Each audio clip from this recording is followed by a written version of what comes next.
James Murray McDougall was ecstatic.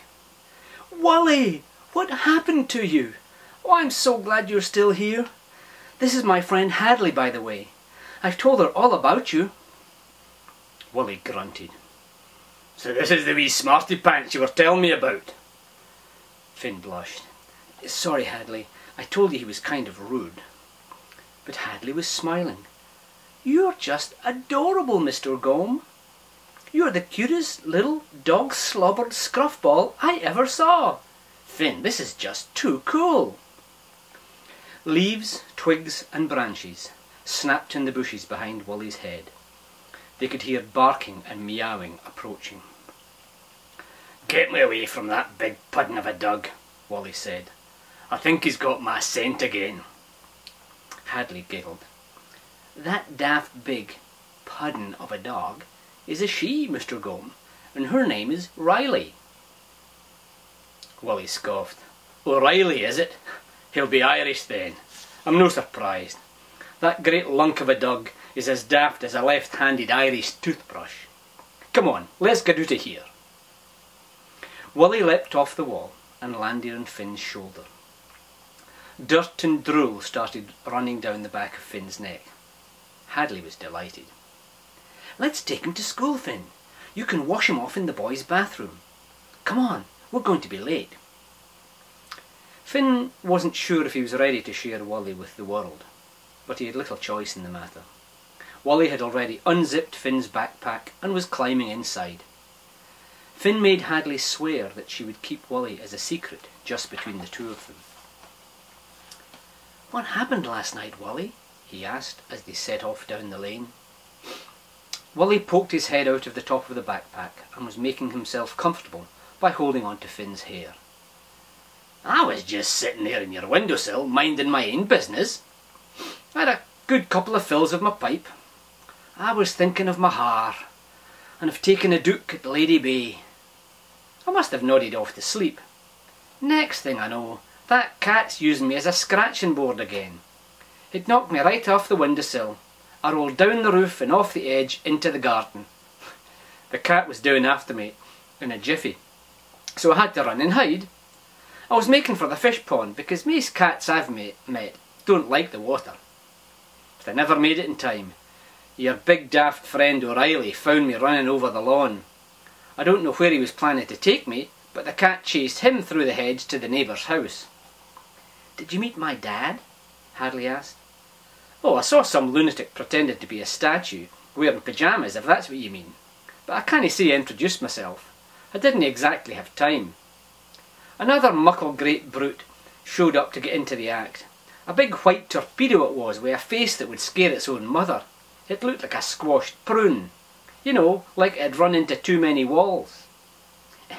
"That would be Churchill," Hadley explained.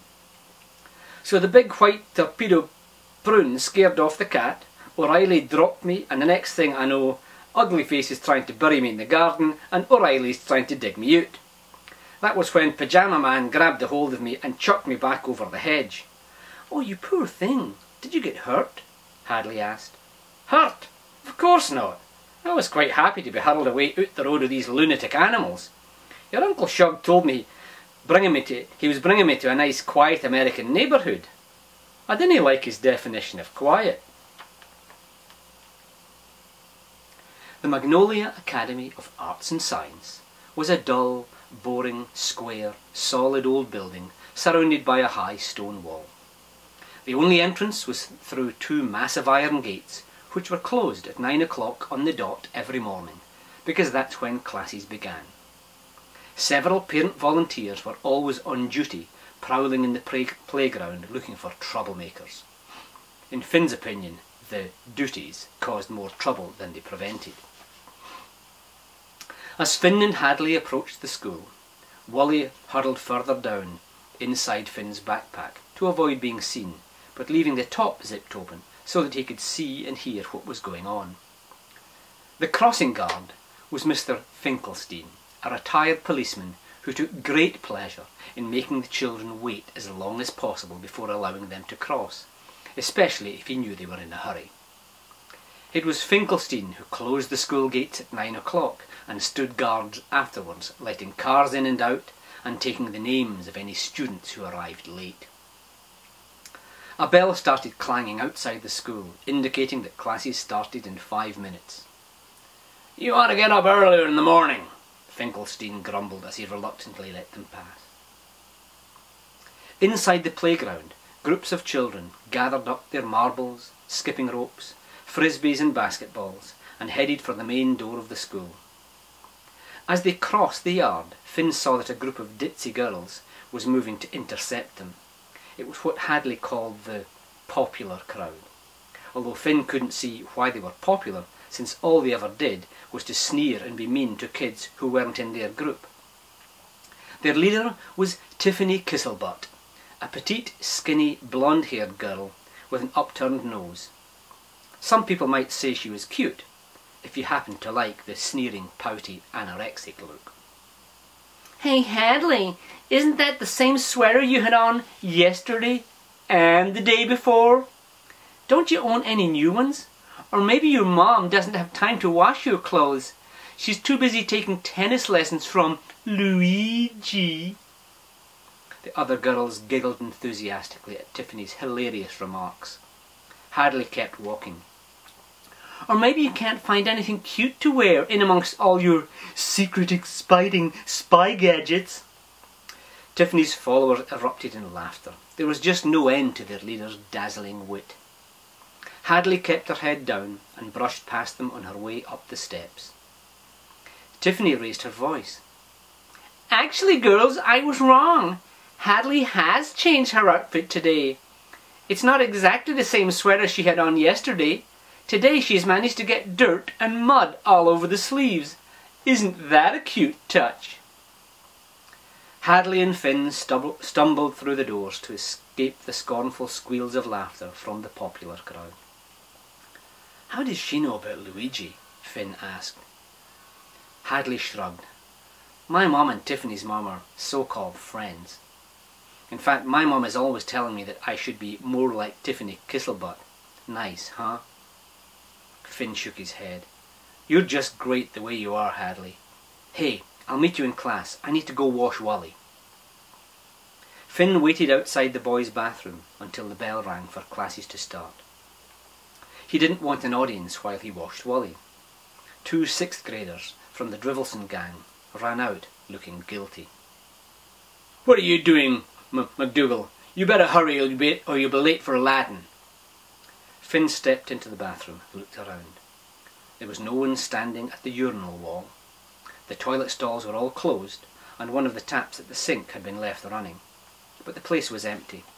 Finn lifted Wullie gently from his backpack and whispered, "You'll need to petrify, Wullie. I need to clean you off."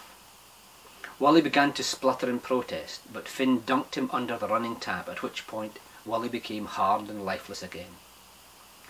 The boys' bathroom always smelled terrible.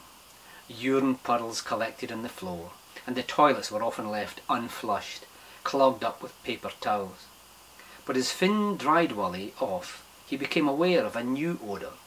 Mixed with smells of urine and poop was tobacco smoke. "Wullie, you rascal, have you been smoking cowdy again?" One of the toilet stalls burst open behind Finn, who turned and found himself face to face with the 6th grade bully. Alex Drivelson was a walking meatloaf of adolescent misery. Flabby, slouching, spotty and unwashed, with greasy, pock-marked skin. A cigarette dangled from his sneering lip. "Were you spying on me, McDougal? You'd better not have been spying on me." He tossed his cigarette into the toilet and pushed Finn against the wall. Drivelson was a good foot taller than Finn. As he towered over Finn and breathed his sour, smoky breath, Finn could see the bits of pizza and bacon fat he had had for breakfast stuck in his fancy orthodontic metalwork. Drivelson grabbed the rock out of Finn's hand. "What's this, you little retard?" Was little Finley speaking to his pet rock while he gave it a bath? "Come here, let me see what else you got in your backpack. Anything decent to eat?" Finn struggled free. Come on, Alex, give it a break. We'll be late for class. Doesn't bother me, Drivelson said. I'm already getting an F. How about, ouch! I think I just got nipped by this rock. Drivelson stepped into the nearest toilet stall, dropped Wullie in the toilet bowl, and pulled the flush chain. No! Finn screamed. Drivelson prevented Finn from getting past. The toilet bowl filled up completely and overflowed onto the bathroom floor. You can dive in after it if you like, McDougal. I'm off to Latin class. See ya! Finn rushed into the toilet stall, splashing through the foul-smelling water on the floor. A bedraggled Wullie pulled himself up over the edge and shook the water out of his ears. Thank goodness you're okay, Wullie. Finn picked him up and began to give him a hug, then stopped. Phew! You smell awful. I'll need to wash you again. I'm so glad you're all right. It would take more than the likes of him to get the better of wullie+the+mahaar+gome.